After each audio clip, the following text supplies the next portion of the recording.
पेशींना आत्मा असतो का? त्यांनाही पुनर्जन्म असतो का?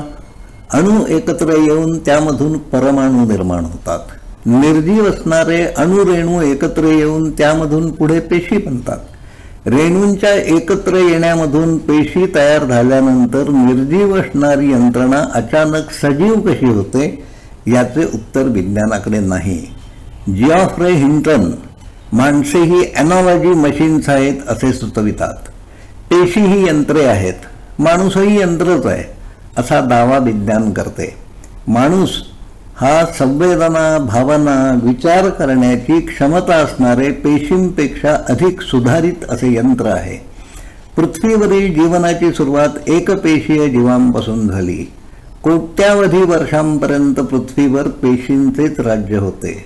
सूक्ष्मजीवाच्या पूर्वजांनी कमालीच्या उष्ण आणि अत्यंत प्रतिकूल परिस्थितीत जीवनाची सुरुवात केली, अस्तित्व टिकवून ठेवले. पृथ्वीवर शेकडो वर्षे पाऊस कोसळत होता, विजा चमकत होत्या.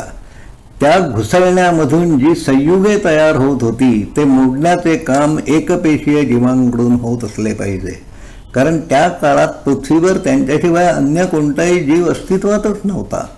आकाशातून कोसळणारे विजेचे लोट, धोधो पडणारा पाऊस आणि एकपेशीय जीवांकडून चालणारे संयुगे मोडणे घडविण्याचे काम, यातून पृथ्वीचे चित्र बदलत होते.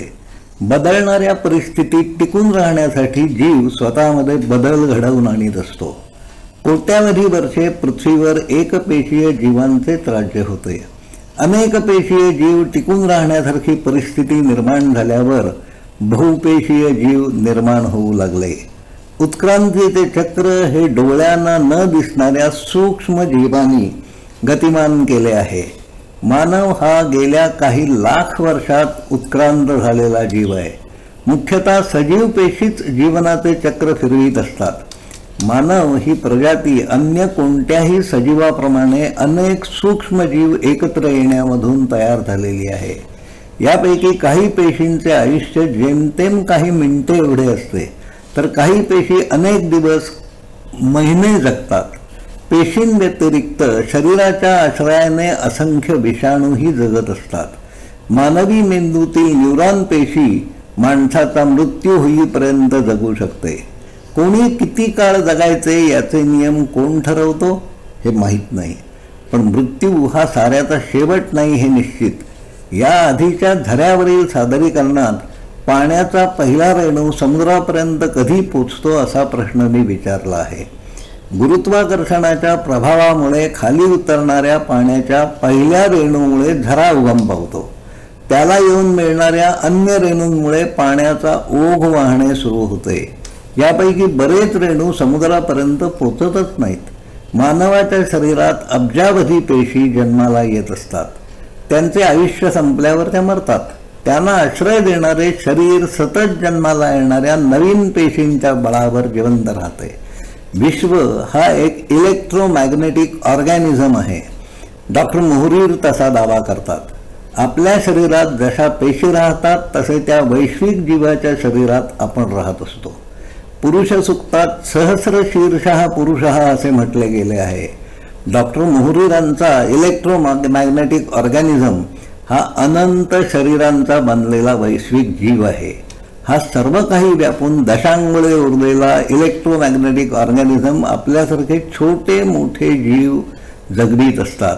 या प्रत्येक छोट्या मोठ्या जीवाला कशासाठी नव्याने जन्माला आणि कसे घातले जाते हे जाणून घेण्यासाठी स्वतःची समज वाढवायला हवी. अशी गुढे जाणून घेण्याचा प्रयत्न करण्यानेच जगणे अर्थपूर्ण होत असते. मानवाच्या या वेगळेपणानेच तो उत्क्रांतीच्या शिखरावर पोचला आहे. जी माहिती मते मी नोंदवून ठेवीत आहे, कोणाला तरी त्याचा उपयोग होईल आणि पुनर्जन्माच्या शोधाच्या वाटेवरील प्रवास गतिमान होईल असे मानूया. धन्यवाद.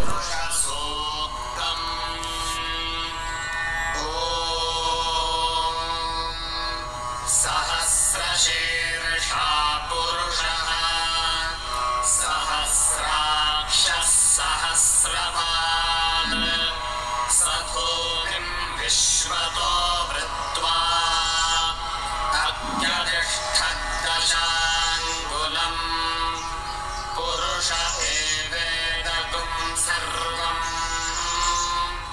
यत्